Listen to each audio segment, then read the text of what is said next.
Hello and welcome to RacinGameShow. My name is Wojtek and today we're gonna do a small test drive of the latest content addition to RaceRoom Racing Experience. As you can see, we're already off the line and the AI unfortunately fails to launch this car properly.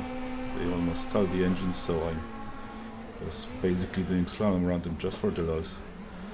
But anyway, we bring this new car to the motorsport arena Oschersleben in Germany. And I'm gonna say a few words about this car because this is quite interesting and unique content. NSU PRINZ TTS, that's what it's called. It was made in Germany and it was the car of choice for the racing in the 1960s. It actually became so good and so competitive. The company was actually bought out by the Volkswagen Group. Because it was beating their Audis and Volkswagens on the racetrack. So that's one of the interesting facts about the car. But yeah, let's bring it in and talk a little bit about the driving characteristics, because that's also quite unique content in this regards. Obviously it's a very small car, very lightweight, very small wheelbase, and obviously not very powerful. Also the old-fashioned brakes are not very efficient. Same with the tires. Tires back in the day weren't that great either. But it all creates really nice combination, a really fun car to drive.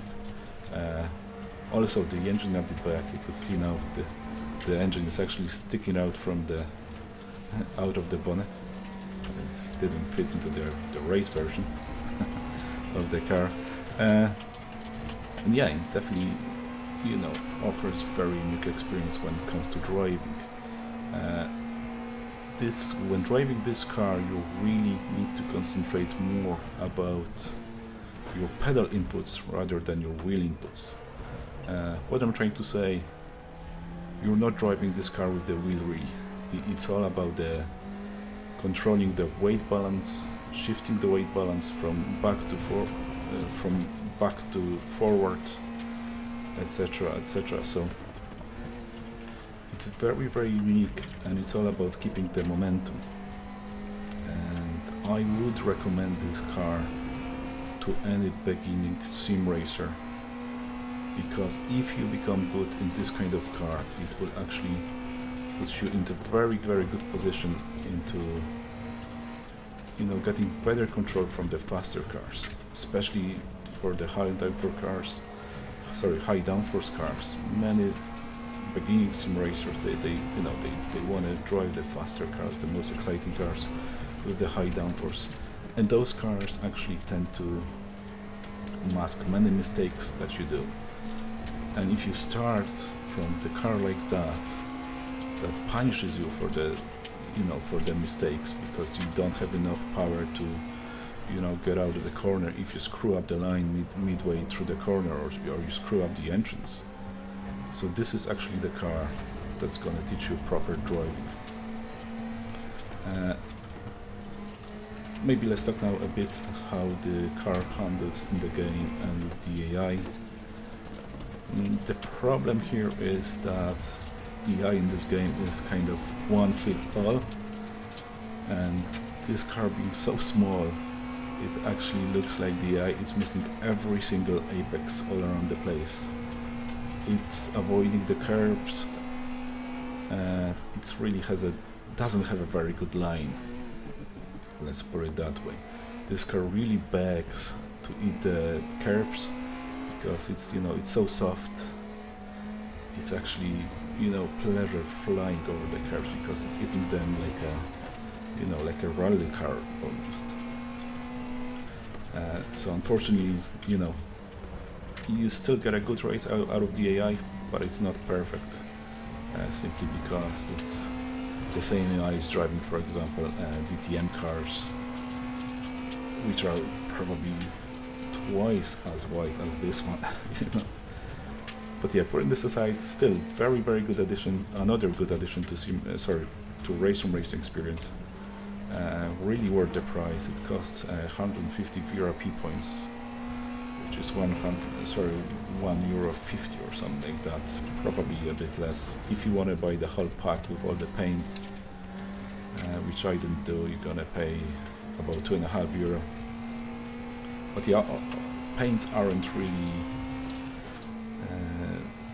a license on only few really interesting paint jobs. Most of them are very generic and, you know, just to bring it around, make it a bit more varied. But yeah, they're not great in this pack. But yeah, for this price, there's really not much to complain. Really recommended addition to the RaceRoom. Oh, one more thing I wanted to mention. I smoked the AI at 111%. I chose that settings because there's a new tester for the Inside Sim Racing, the guy that's doing test drives, and I kind of try to compare myself to him and see, you know, how fast of a sim racer he is, because he's definitely got interesting things to say about the car. He was testing this car at Zandvoort and was racing against the AI in 111%, and basically the AI was quicker than him. I also tried racing at Zandvoort in this car in these settings, and I was 2 seconds faster per lap than him.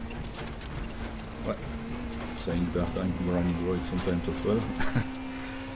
Yeah, so that little side note just to mention, you know, that the new tester at Inside Sim Racing, he's not any kind of alien, he's just the ordinary sim racer with an opinion, but nevertheless interesting.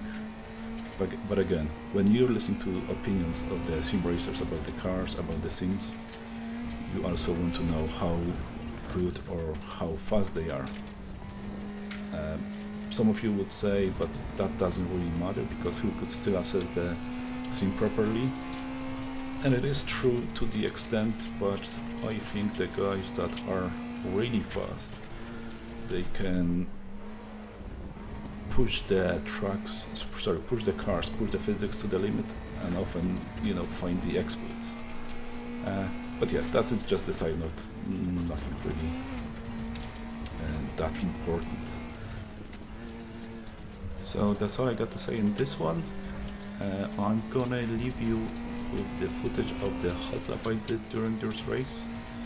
That's a pretty good lap, so you could, if you wish, you could compare with me and myself how far you can push this car. And that's it from me today. I'll see you in the next one, and keep watching.